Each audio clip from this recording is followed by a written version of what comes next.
Before dawn, a siren wakes before the city does. It starts in a cement outpost on the edge of the Bay of Bengal, a single red bulb glowing above a door where salt has eaten the paint. Inside, a woman in a red scarf tilts her chin toward the radio and listens to the voice from Dhaka crackle through the static. Tropical cyclone Amphan, the voice says. Landfall, likely late afternoon. Storm surge elevated, wind field expanding. Take shelters open by first light. She hears the forecast like a drumbeat in her ribs. She is a cyclone preparedness program volunteer, and 1,000 mornings have taught her what to do next. She lifts a megaphone to her mouth and steps into the gray air. Brothers and sisters, Sheila calls into a lane lined with date palms. Red flag today. To the shelter. Bring documents. Water, dry food. Locked doors. Doors open at the sound of her name more than her instructions. Children still in sleep shirts stare at the sky as if it can be persuaded. A man ties a goat with a length of nylon and argues with his own hesitation. The old women lift their tin trunks and seal them with strips of black rubber as if sealing an argument they know they will lose. Wind presses in from the sea, the mangroves lean like a crowd. Hundreds of kilometers down the same rim of ocean in a different year, a fisherman named Keoang wakes to a stillness that keeps the mosquitoes near his ears. The radio in his hut has been silent for days. State television played a documentary about rice the night before, the kind without dates. The calendar says early May 2008. There is talk of a storm somewhere beyond the horizon, and talk of the army, and talk of the price of fuel. He looks up past the bamboo rafters and decides to mend a net. He will go out if the sky stays like glass. In Dhaka, a forecaster named Reza pinches a temple between two knuckles and leans toward a Doppler radar image that looks like a great green maw about to close. He knows the names of the villages along this coast, the way a fisherman knows the shape of shoals. He has memorized the heights of their embankments. He knows that most are not really walls, only suggestions. He is careful with his words because words, if they are too strong, are wasted, and if they are too soft, people stay. He drafts a bulletin heavy with verbs. Will, must, now. The day folds open wet and hot. Sheila moves door to door on a motorbike with scratched paint, her scarf fluttering like a signal flag. At a brick field, men stack molds one last time and wave to her, laughing that they will beat the wind to the shelter. The shelter itself looms above rice paddies like a ship grounded at high tide. Concrete on stilts, stairwells painted with the memory of last year's waterline. Inside, classrooms are swept of dust and radio batteries check their charge. A school teacher unrolls a laminated poster with cartoon waves taller than houses and hangs it like a sermon or a warning. Ask, the teacher says to Sheila in the doorway, tapping his own face. It is 2020. The virus has written its own rules on top of the old rules of rain. The shelter's chalkboards carry arithmetic and hand-washing diagrams in the same careful letters. In the delta of Myanmar, in 2008, Keoang's wife, Dahunan, salts fish in an earthen bowl and says the air feels wrong, tells her the air always feels wrong before the rains. He tucks the net under his arm and steps into a light so flat that it seems like the world is about to be erased. Out on the creek, a neighbor ties his fishing skiff to a stake and glances at the wall of cane beyond which the river widens into the mouth of the sea. No siren, no red flag, a woman with a megaphone calling names. Miles above both coasts, the storm's eye coils and uncoils without interest in borders. The models have been good this year. Reza can see the track lay itself like a rope on the screen from the Andaman Sea, toward the green of the Sundarbans, and up into West Bengal, toward a river city that has seen more monsoons than number can honor. He writes the word extreme and knows what it costs to be believed. On the Indian side of the line, in a control room at the India Meteorological Department, a young analyst watches wind shear values collapse and a central pressure deepen as if the storm is tightening a fist. The wall of the room is covered with the names of past cyclones. Fainan will join them, a name that means sky. He thumbs a message to a colleague in Calcutta. Prepare your city. Double-line the power. Midday crawls across rivers the color of tea. The first bands of rain come in polite frills, then in serious sheets. A mother in Shamnagar clicks the lock on her tin door and whispers to it like a stubborn child. Be good. Stay. She picks up a bag with birth papers and 3 aluminum plates. Her little girl holds a chicken and tries to soothe it. The sky lowers. In the Burmese Delta, a young monk in maroon robes tightens a line that holds the monastery roof in place and stops to look south. The trees there seem to be breathing. The leaves on their windward sides show their pale undersides like the throats of fish. Thunder grumbles in a tone not quite familiar. He thinks of the previous year's harvest, of the fatness of the sacks, of the taste of the first pot of rice, and then feels a pang he cannot name. Another siren announces itself, not off the coast, but inland, far away, and a decade later. A rising digital chime through the phones of a country that shakes often. In a classroom in Sendai, there is a pause in the words on the board at the first chime. A moment where the teacher's face becomes a mask of calculation. Seconds. No. The children have practiced the dance of desks and hands and doors. They know what to do. The earth has not yet begun its long roar. For now, there is only the sound that means the sound is coming. But this story begins at the edge. In one place, a line of people in bare feet climbs a stairwell painted blue, carrying water and rice and a chicken that will not be soothed. In another, Keoang squints toward the mouth of the river and sees the horizon begin to smoke with white. He assumes someone far out has lit a fire. Sheila stands on the shelter's roof and counts heads moving up like a litany. She knows the names by family. She is missing too. She lifts the megaphone again and sends her voice down the lanes between the palms. Over the storm's first words, she thinks she hears an answer, thin and defiant, from the far side of the field. The wind grows teeth. The river fattens with salt. The air for a moment takes a breath like a theater does before the curtain rises. Out on the flat beyond the last line of mangrove, the sea lifts its edge and begins to walk inland. Water has a tone that is older than sirens. It hums against the earth. A low frequency you feel in your calves before you hear it in your ear. The first wave is rarely the highest. It is the introduction, the teacher tapping the chalk on the board before the lesson. Sheila braces her palms on the parapet, while the shelter vibrates softly with the winds beginning. Down the stairs, someone is boiling tea because that is what you do to convince fear to sit down for a moment. The door bangs, and she feels the slap of pressure in her sinuses. Through the rain's veil, she sees the embankment, a long mound of mud and grass and faith that has kept the river obedient for a decade. Beyond it, the river is impersonating the sea. Whiteback snarls. The first leap over the lip is almost playful. The men on the embankment shout, "Throw sandbags! Know the vanity of sandbags in the face of this bigness. Throw anyway."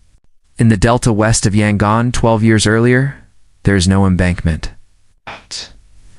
The villagers have built little filthy walls that keep the pigs from the garden. Hey! They are nothing against a wall of water traveling with a wind that has learned new words. At 9 p.m., electricity dies. The village has time to notice the dark. At 10, a gust stripped of all pretense grabs the children's laundry and flings it into the creek. At 11, the creek is a throat swallowing. After midnight, the houseposts begin to argue with their holes in the earth. Koang hears a sound he has never heard before, the river moving faster than a boat. It clicks as it moves, ripping bamboo free and knocking it against anything that will not move, like teeth chattering under a fever. He shouts to his wife and daughters to get on the high shelf where they sometimes store rice from rats. They scramble like cats. The dog will not come. Water comes under the door, then over the sill, then through the wall, as if the wall were a curtain. A jar floats into his shins. He finds it funny for a heartbeat, and then the roof lifts like a hat. Bangladesh's shelters throb with the storm. Doors slam, hinges protest. A toddler laughs at the noise and claps, and his mother grabs his wrist to keep them from clapping the fear out of her own chest. In the stairwell, the wind pulls at a woman's scarf, and she untangles it, annoyed at the idea that the wind has hands. The volunteers, boys with shoulders just at the age they like to show, patrol the stair landings and call out, "Hold the rails," like they've practiced. A man in a white Punjabi prays softly, as if the words will keep the building steady. Reza's bulletin has reached even here, a printout pinned to a wall. Storm surge 2 to 5 meters expected above astronomical tide. The embankment fails, not all at once, but with a sigh. The men standing on it are firm, then suddenly knee-deep in brown, then up to their waists in swimming. The water arrives in the lower lanes as a bully, slapping through courtyards, tipping pots, making choices. A cow bellows, a soulful human sound. Someone who waited too long runs with a child on her hip and a bundle balanced on her head, and the bundle slides. People on the shelter roof move as if the whole building is a hand reaching to do what it knows how to do. Pull. A rope appears. It always does. In Myanmar, Nargis bares its teeth. The wind arrives like a conspiracy. Roofs go first because roofs are proud. The walls flex, but the thatch cannot agree with the direction from which the rain blows now. The water from below and the water from above find one another in the rooms and congratulate themselves with foam. The sound is not like the movies. It is made of torn metal and small animals and kitchenware and wood splitting and people trying to make words through water they cannot speak in. No one in the village saw a map with a spiral on it.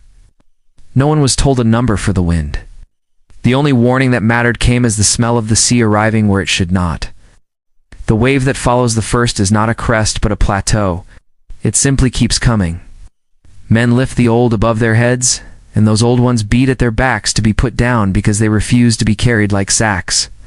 The monk from the monastery rides a door like a boat into the palm trees and catches a frond for an hour. Mosquitoes already scalp the air. In Calcutta, 100 kilometers north of landfall, glass high-rises flex and tremble, and a tree, older than the men who planted it in the Maidan, tilts and gives up on the idea of standing. The power grid drops like coins pouring from a hole in a pocket. In Khulna and Satkhira, shelters fill to the chalk lines marked for spacing that COVID demanded and the storm denies. The volunteers pass biscuits wrapped in plastic and silence the urge to joke. Jokes are for when you can hear one another without raising your voice over the wind. By morning, the thing has moved. That is what cyclones do. They arrive as a single-minded present, and then, if they do not stall their rage over you, they go away as if insulted by your still standing. In their wake, they leave water to measure the memory. In Bangladesh, people climb down from stairs and walk through streets that are now ponds and count walls instead of bodies, because walls will tell them where to begin. In West Bengal, they find buses tipped like colossi.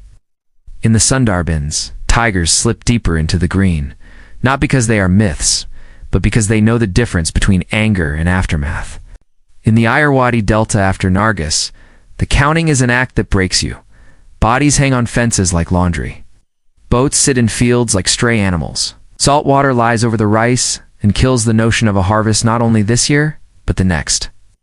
Numbers begin to accumulate on paper in offices where men hold pens too hard as if to keep the digits from moving. Tens of thousands, then over 100,000. Aid catches on a border of behavior delayed again for reasons that have nothing to do with rain. Reza sleeps on a chair for 45 minutes and then is back at his desk, voice low, telling district officers what they already see with their own eyes. He hears the way their yes sounds. It is the yes of men who have done all they could do within the room they were given. He does not say what he is thinking, that the room has grown since 1970, since 1991, because warnings existed, because Sheila and her megaphone existed, because someone poured cement and called it a shelter. He can think this in the privacy of his head. He cannot say it until he has a number for the dead. The storm's last skirts rain on a city across an ocean that had braced for water from a different place. In Japan in 2011, the chime on the phones gives Sendai 5. Maybe 10 seconds of head start before the ground unsettles itself like an animal dreaming. The shaking begins not as a roar, but as a tire low on air, a roll. Then the room finds new corners you didn't know it contained. Cupboards fling themselves open. Traditional houses flex like they were made for this. Which they were. People drop, cover, hold. Under a bridge, cars stop by, a kind of herd instinct. The children in the classroom move without being told. Trains break and stop all over the network, a chain of lives not thrown into one another because a sensor rang a bell. The ocean pulls back like a breath. The seafloor shows its teeth. Fish flash in sunlight where there is never sun. On the coast, the old men shout the word they have said in drills and in stories: run. At the end of a narrow bay, on another island in 2018, a woman named Peta watches the sea slosh from one side of the bowl to the other. The quake has just thrown her into a door frame in Palu. She has stood, knees trembling. The water is not behaving properly. It is not one wave but a series of slaps. and then a gathered hand that smooths and then clamps. The sirens do not call. The sirens have not worked in months. The first wave arrives not with a roar, but with a violence so fast that people later will insist there were two disasters, not one. The shaking, and then, 3 minutes later, the sea. The chime in Sendai repeats. Tsunami. Hi. Evacuate to higher ground immediately. It shows in block characters on a public screen, then again on a phone, then again on a loudspeaker from a hill where a temple sits quietly as if it has seen all of this before. People run uphill. Some get into cars because cars are what you use to outrun ordinary things. The road clogs. A metal artery. A woman abandons her keys and shouts to everyone to get out, to run, run. Her voice carries. People obey her more than the siren. A boy who watched his grandfather tie knots his whole childhood bolts for a staircase he memorized last year on a drill day. Tsunami Tendenko, a teacher, had told him, "Save yourself first. Those who can will follow." The phrase is cruel and it saves whole classes. Far west, in Europe in another summer, a river called the R writes yellow words on a weather map. Likely. Then deeper orange. Very likely. Then finally a purple box with a word bureaucrats rarely risk. Extreme. The alert pushes to phones late and early, and not at all depending on the carrier. Sirens that once stood on water towers like hats were retired years ago. Some remain rusted. A handful still breathe. A woman named Helga glances down at her screen at the same time her neighbor calls across the hedge. "Did you see?" She has lived in this valley 60 years. She has seen the river fatten and then bend to its course as if apologizing. In the afternoon heat, she sets a pot of potatoes on to boil. She decides she knows this river. The ground under Sendai leans in one last long bow. The ocean returns the favor, not by bowing, but by climbing the walls people built to keep it polite. A 5-meter wall holds a 5-meter promise, and then a 6-meter wave demands a renegotiation. The wave is not clean. It is full of cars and roofs and boats and memories. It swallows photographs and spits them 50 kilometers inland onto fences where they will hang like relics later. Proof that the wave passed here, and you did not imagine it. The first houses in Miyagi fill with water, and then move toward the hills, like houses deciding to take a walk. On the bay in Kamashi, children who have practiced the word tendenko do not wait. They run. Their teachers run with them. They do not stop at the first high place. They go to the third. On a road near Kesanuma, a woman in a small car sees the black wall in her rearview mirror and understands the problem in one heartbeat. She opens the door and runs. Her key remains in the ignition, a neat habit in an undone world.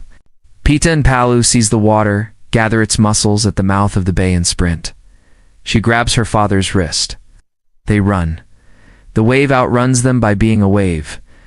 It pulls back as if joking, and then it is in the street, carrying a truck as if it were a dog toy, snapping a bridge with the indifference of an idea. People cling to utility poles that bow like young trees. Someone shouts her name. The voice is clear and wrong, coming from behind the wave. On the Bay of Bengal, Sheila stands in sunlight that feels like relief and like guilt. The number is not 0. It is never 0. But the count coming in on the radio has a comma in a different place than the one her grandmother learned to place it. It is not 100,000. It is 100-something. She drops her head and lets herself breathe, and then the wind slides a tin sheet across the field, and she is running again because relief is no use if it doesn't move. The river in Germany lifts in the night as if someone has put a hand under it and pressed. Lanterns clip to belts. The rain shreds all the sounds anyone tries to make. The word extreme evaporates out of the push alert, and no siren follows it. The valley sleeps in pockets. The water goes door to door with an urgency no official ever dares. They will call it the hour the water learned stares. In the R Valley, thresholds are not edges, but invitations. Helga stands in a kitchen that once held 6 family Christmases and watches water arrive at ankle height. Then shin, then knee, in the time it takes to find the words for what is happening. Her neighbor Hans hits her door with his shoulder the way he did once as a boy to steal apples. He yells above the drum of rain that the river has left its bed. It has decided to visit. It has decided to take the car with it. He tries to joke. Soon we'll be in Cologne. The joke falls out of his mouth and dissolves like sugar. Upstream sirens finally wake. the old mechanical kind that sound like war and wolves. It is too late to be useful. It is not too late to be terrifying. The power bows its head and leaves rooms to candles and battery torches. In the dark, water learns the map of your house the way you never really knew it. It finds the low points and the cunning small dips in the hallway. It finds the door you never bothered to fix, the one that never sealed right at the bottom, presses its thumb there and pries. On the Tohoku coast, the sea is in the streets in a way that maps did imagine, and hearts did not. The early warning chimes did what they could. They break trains, opened school gates, knocked a dozen seconds off of the time between the first hint of unease in the earth's long bones and the quake's full articulation. Those seconds are something you can kneel on. Somewhere a child will live because of them. But there is a kind of warning a person cannot hear through the sentence that lives in the back of the old fishermen's heads. The seawall is tall. We built it after the last time. We measured, we calculated, we raised it. It will hold. The tide tankers moored in the harbor tip like spilled bowls and bang into one another like mallets on a drum. Cameras on the waterfront do not blink. They record Blackwater the way a witness writes. On a ridge above Rakuzan-taka, a stand of pines that survived a century of typhoons breaks, then breaks again and is gone. 2,000 of their neighbors go with them. In Kamoishi, the children who ran like they knew their futures depended on a verb more than a noun will later be counted among the living. Tendenko sounds heartless until it is the reason that a schoolyard doesn't become a list of names tied to posts with tape. In Palu, the wave, accelerated by a throat of a bay and pushed higher by a shift of earth that deepened the floor just where the water wanted to run, uses everything the city has built as a tool to hurt the city more, steals the bridge and uses it as a battering ram against the houses below. It needs a neighborhood into a slurry and then sits on it heavy, and then lets it go as a landslide of houses. A soup that used to be addressable by mail, the warning sirens, unmaintained, stayed quiet like embarrassed relatives. A text message arrived after the sea had already turned into fist. Helga climbs the stairs she thought she would sell next spring to a nice young family. Hans shouts from the street and then is taken mid-syllable, 2 steps backward, and then off his feet. He flails and finds the gutter and rides it like a rail until it ends at a bend where a wheelbarrow used to live. Helga's hands shake in the way that does not help. She hates the uselessness of her own tremor. She stares at the window latch and can't make it move. She curses herself. She moves it. She climbs onto the roof with rainstones cracking against her scalp and thinks for an instant of the housewarming party in 1967. She wants the kind of siren that tells you what to do and whose voice you trust. At a fire control center in North Rhine-Westphalia, maps with blues and purples grow neon. The men and women in the fluorescent light pick up their phones and call mayors and chiefs. The alerts they send have the right words and the wrong skin. They look like everything else your phone tells you, except they do not look like it is time to run. They are urgent, but not urgent enough to push the body out of a chair. If a siren had made the air vibrate, Helga would have heard it in her bones. Instead, she hears only rain. On the German floodplain, cars behave like boats with bad ideas. In their nice rooms, pianists lift their hands from keys mid-phrase and then reach for sheet music, as if paper could float. People climb to attics. The problem is not the water at your feet. It is the water that arrives to your chest while you are on a phone with a dispatcher memorizing your name. "We will come," the dispatcher says with a voice made of restraint and desire. But the water is bigger than the map of roads. In Kesanuma, Japan, fire follows water like one element challenging another. Kerosene tanks tip and whisper flame. Boats rub against each other and then break apart and carry fire into neighborhoods that thought they were safe because they are inland. Early warning did not aim at the fire. It did not need to. One problem at a time, but disasters never travel alone. They attend as families. The father shaking, the mother water, the cousin fire, the uncle road collapse, the aunt power outage. In Palu, a mother slaps a stranger's cheeks to wake her, not gently, in the way you learn to summon someone who is leaving into the wrong kind of sleep. She realizes she is slapping herself. The night tastes of gasoline. Man with a motorbike whose exhaust screams like a desperate bird offers a ride to 2 people at a time, up to a line of bright lights that is the Air Force Base. He makes 30 trips until the fuel line sucks air. He has no word for what he has done, other than help. In Bangladesh's coastal belt, As the last of Amphen's wind shrugs off the houses and moves inland to spend itself on trees, people emerge. The counting begins. Deaths from falling trees. Deaths from falling walls. A boat that haunted the wrong hour. The number is low in the way that still makes your mouth go dry in 2 places. 100 lives counted cleanly in a school hallway, in a government office, in chalk. Sheila finds a girl caught under a wardrobe that took it upon itself to lie down and rest. She does what she does. She lifts. The girl laughs without knowing why.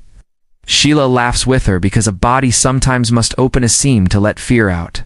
In a command post in Yangon in 2008, Aman presses his fingers into the bridge of his nose and reports to a superior that the number being compiled cannot be correct. He is told to say a smaller number. He hesitates the way you do when your stomach knows the truth and your mouth is still a bureaucrat. Out in the Delta, the monk's voice has gone hoarse from reading names of the missing, as if reading will bring them back. If the contest is between Signal and Surprise, then Signal in some places now has more than one mouth. In Orissa, in 2019, the year before Amphen, a storm named Feni came wide and strong in the state called buses, trains, people with loudspeakers, men who had not held a whistle in 10 years. 1 million people moved inland like a continent.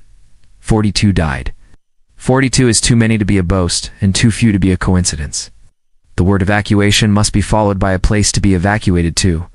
Without the shelter, warning is accusation. With a shelter, it is a promise you can keep. At a meeting in Tokyo in the year after the tsunami, a teacher from Kamaishi explains Tendenko to a room whose grief sits on the table between coffee cups like a 4th participant. Some resist the philosophy. In our place, we do not leave elders. Teacher does not argue. He tells a story of a girl who pulled a younger boy by his sleeve up a hill while their mothers screamed their names from the schoolyard. The mothers did not see the top of the wave. They had never seen that height. The children had only practiced the verb. They lived, and then they had to live with living. By sunrise in the R Valley, a village you could draw with your eyes closed has turned into inventory. Roofs like islands. A wheel of a Land Rover, a church spire, a line of people in bright jackets, standing in a place that used to be a road. Helga wraps a towel around her head and sits in a wet sweater on the ridge of a roof and listens for a helicopter. She hears instead a neighbor in a 3rd-floor window humming a hymn out of tune. Can't sing. The humming keeps his jaw from shaking. Later, when the headlines arrive with words like unprecedented and once in a century, she will say not unkindly, show me the book where you counted the centuries. In Palu's hospitals, nurses let families wander the wards looking because that is how it will be faster and kinder.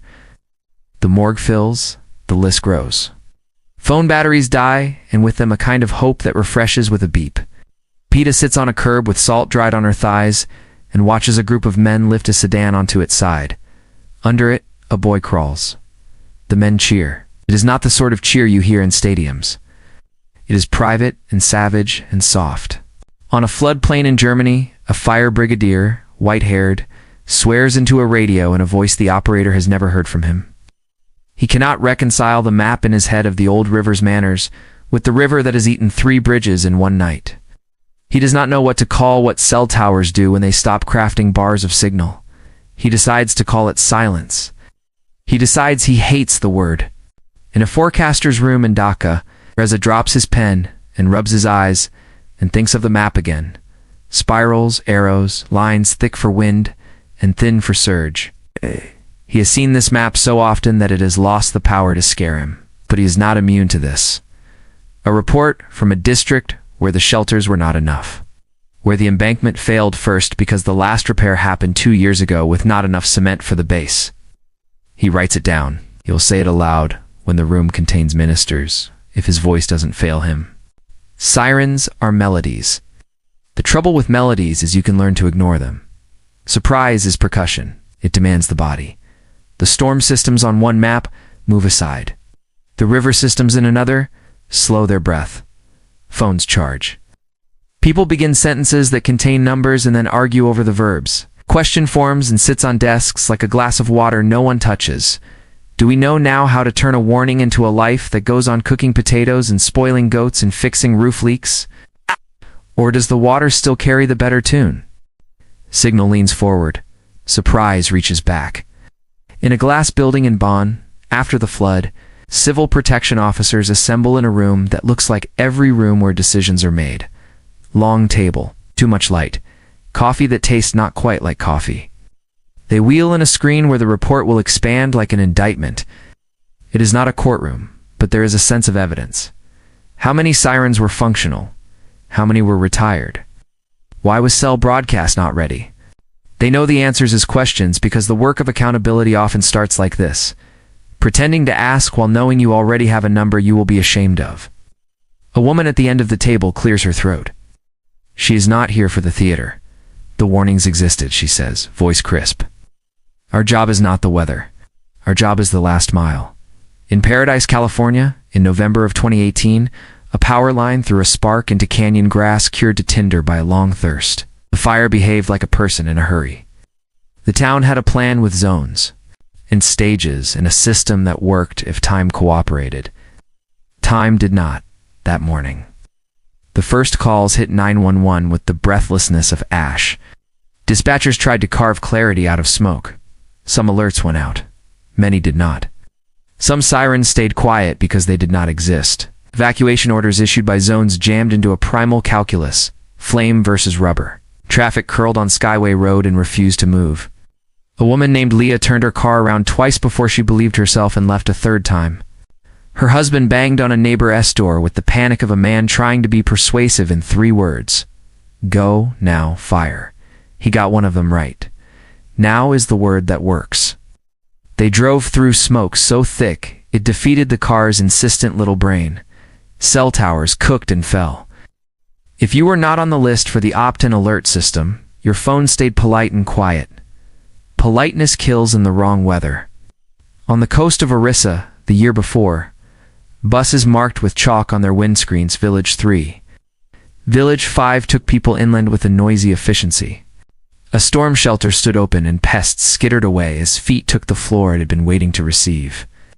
Volunteers with red and green flags, the same colors as their grandparents' danger signs, counted heads at the door with tally clickers.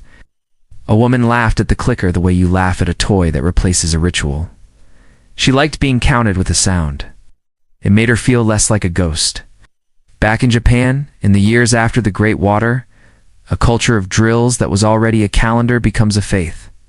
5 minutes here. 10 there, take the stairs. Do not bring your bag. If you are in a car, abandon it. Radio programs play the early warning chime so often it walks through your dreams. Elementary schools haul first graders into boots and jackets and up hills until it becomes the muscle-less memory, not the brains. In meeting rooms with adjacent shrines to ancestors, elders argue about the seawall as symbol and shield. Engineers raise them where they can and carve tsunami towers into towns where there is no hill. They train grandmothers to lead. The grandmothers, always at the head of lines at neighborhood festivals anyway, are good at it. In Germany, the word cell broadcast becomes a phrase people who did not know they were interested in telecom repeat to one another in bakeries. They will test it in a year with a sound that will make the country jump and then nod. Yes, that will help, if the rest of the system remembers to join. It will reinstall sirens on old rooftops and hang new ones on steel masts, and some will complain about the ugliness, and some will sleep better. In Paradise, after the numbers are carved in the bark of people's voices, 85 gone, thousands of homes erased. A warning system that required you to sign up to be warned.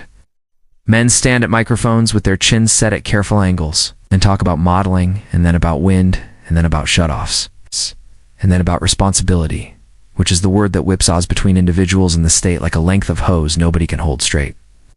Leah and her husband moved to a town that did not learn the word red flag day the hard way. They keep their car half full. They keep their suitcase by the door. They let the lawn turn to gravel. And a stranger at the grocery store tells them it looks ugly, and they smile without being impolite. Sheila sits with a committee under a mango tree that survived the last 2 storms and talks about where to put a new shelter that will serve 3 villages that share a footpath like a vein. Ow. A man with a thin mustache asks if the road will ever reach them. The teacher says, let the shelter come first. Roads always follow. The money on the printed sheet is not enough to cover the roof and the stronger sheet they want. They cut the roof to size. They decide the stronger sheet will go over the north face. They plan around the wind. They know. In Palu, A row of poles along the shoreline learns a new posture. On each, a solar panel streaked with salt feeds a little brain that listens to the sea. A siren box sleeps under its metal lid. They will maintain these now, someone says, not as a vow to a national committee, but as a promise to the children who walk past them on their way to the market. A woman with a baseball cap and a lanyard that says scientist sits with her back to the bollards and asks the fishermen to tell her what the sea looked like before the wave. They show her with their hands. It was smooth and then wrinkled and then smooth like the back of a fish, and then it tried to crawl up the sand.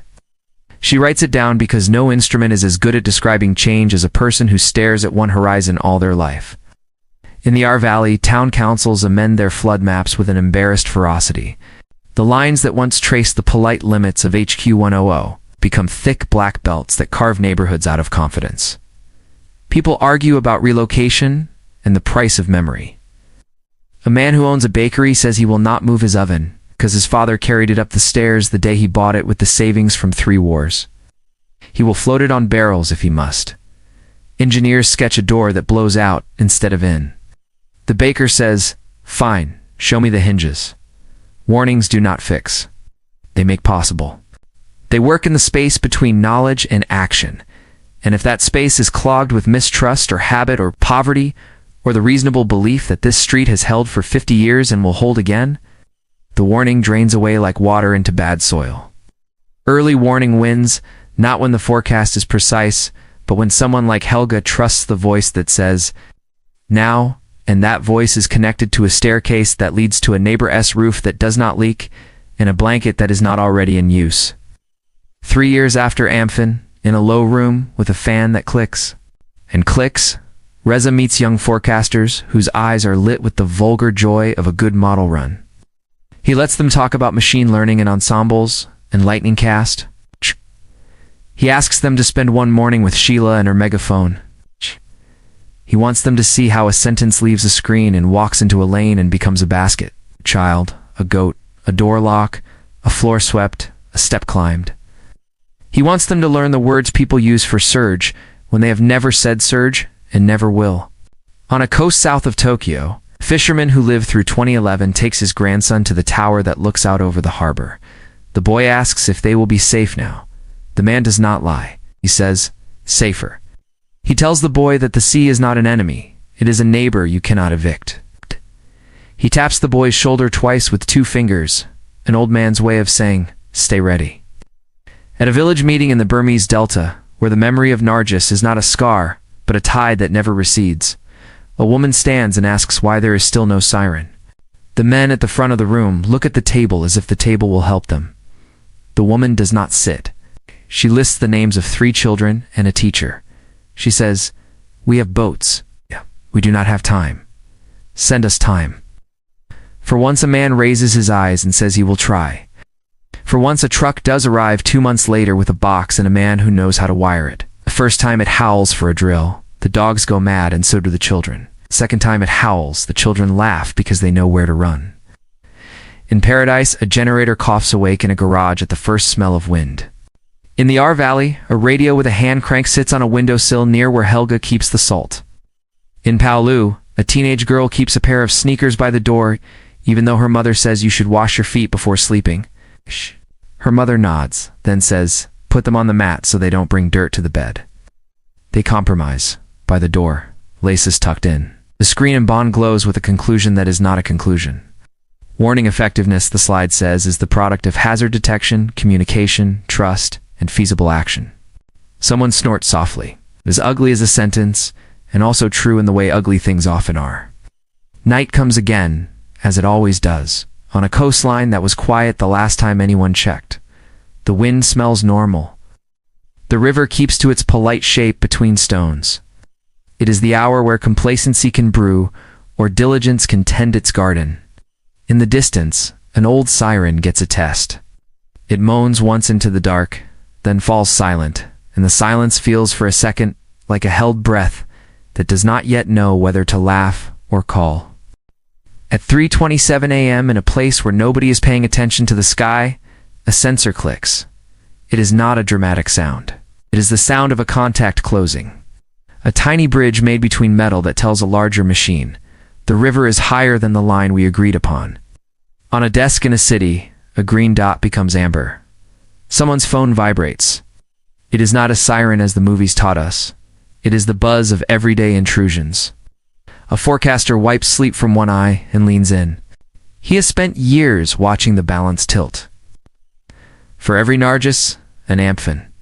For every paradise, a town that evacuated without the camera finding it, because the drama of nobody died today does not sell. He thinks briefly that if you were unfair, you could call this a game and ask who is winning. He hates the metaphor and knows why it persists, because it suggests agency, and we like to believe we can choose. He types 3 words into a template that was too complicated yesterday and is too simple now. Move to higher, he adds now. He swallows the reflex to add 10 more. He hits send. He calls a mayor whose number he learned the week his child was born by repeating it in the hospital corridor until his wife told him to shut up. The mayor picks up on the second ring and lets the forecaster's voice replace his own thoughts for a moment. He steps outside to where the rain sounds like rice on a tin plate. He hears the river's new accent. He calls the fire chief. They both agree to do something they have never had to do at 3:30. They wake a town. Text messages go out with a tone that is different from the tone that says your package is here. A siren in the middle of town that has not been called upon since the first day of school. When the physics teacher showed off, opens its big mouth and cries. House lights jump awake like a constellation being invented. People who have missing pieces from previous year's fathers, photographs, dogs stand and move. People who never lost anything move too, because trust travels by hand. The first cars start and stop in the wrong places, then find the right ones. A woman named Helga flicks on a lamp and is halfway to the door before she remembers her slippers. She does not set potatoes. She tucks her radio into the pocket of her raincoat and yells to Hans without thinking of whether he is sleeping. He is already at his gate. He looks up, surprised and not. They fixed the siren, he says, and she returns. They fixed our ears. A map on a wall in the firehouse is left on a hook where the coffee mugs would hang because someone decided to take the map out of the meeting and put it where it might do more than inform possible speeches. Volunteer engines grumble. The river lifts its shoulders and then decides. Perhaps because someone upstream moved a sluice in time to hold them there. Elsewhere, on a coast with a name that outsiders practice and still mispronounce, a siren that had been fed all year by a solar panel sings at the same meaningless hour. People run uphill because they have been laughing about running uphill every other Saturday since the day the scientist with the baseball cap showed up at their market. A boy grabs his grandmother's elbow and says Tendenko, and she says hush. I know, and still holds his palm, because verbs need hands to work. In the Bay of Bengal, a radio in a classroom turns itself on with a timer and starts reading the marine forecast to empty desks. The janitor listens because he likes the sound.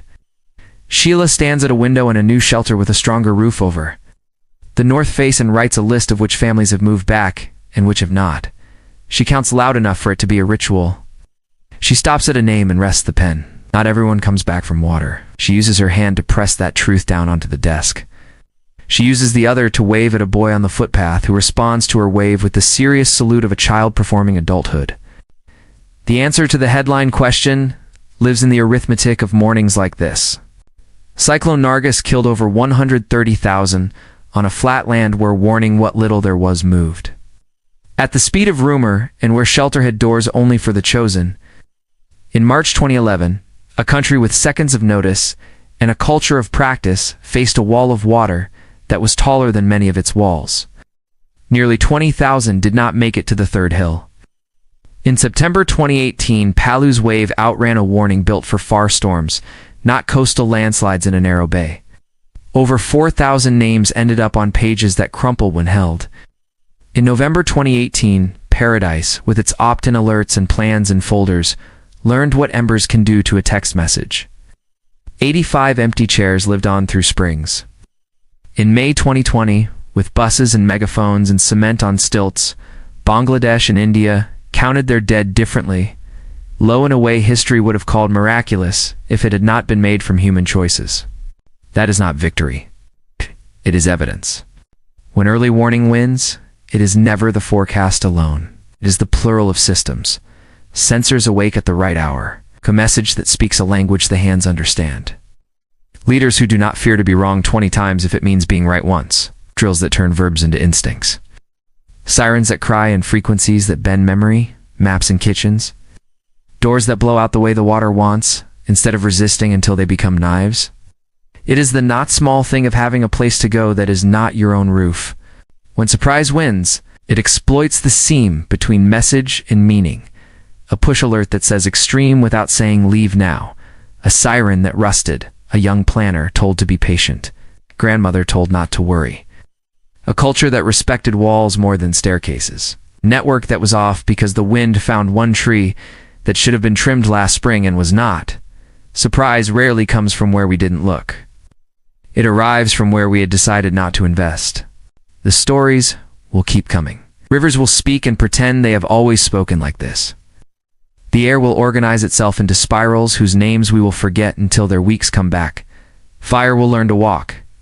The question will recast itself because its grammar pleases headlines. But here is how to listen. If the megaphone belongs to a neighbor, if the siren works, if the map is familiar, if the road away has been walked in laughter, if the door that opens does so not because you are lucky, but because you planned for it, then the contest no longer feels like a game. It feels like maintenance. Helga steps back from the river in a morning that smells of wet stones and diesel and old bread. She and Hans carry a box between them. It isn't heavy. They talk about raising the sockets. They talk about the cellar. They argue about shelves. They do not argue about moving. The shelf wins. The shelf will have holes drilled to let the water through. The holes will be neat and labeled with a date. The grandchildren will ask why the shelves look like flutes. Because we learned, she will say, and if they are lucky, they will be bored. In a classroom in Sendai, a teacher punches the chime button at the end of a lesson, because muscle memory should be fun sometimes.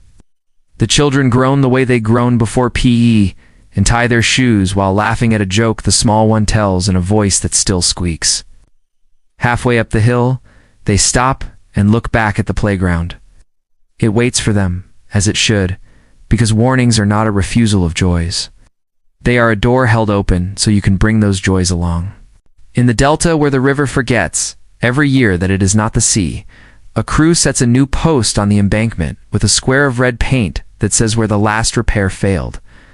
The man with the brush writes the date in his own way, numerals tipped slightly forward like men carrying sacks.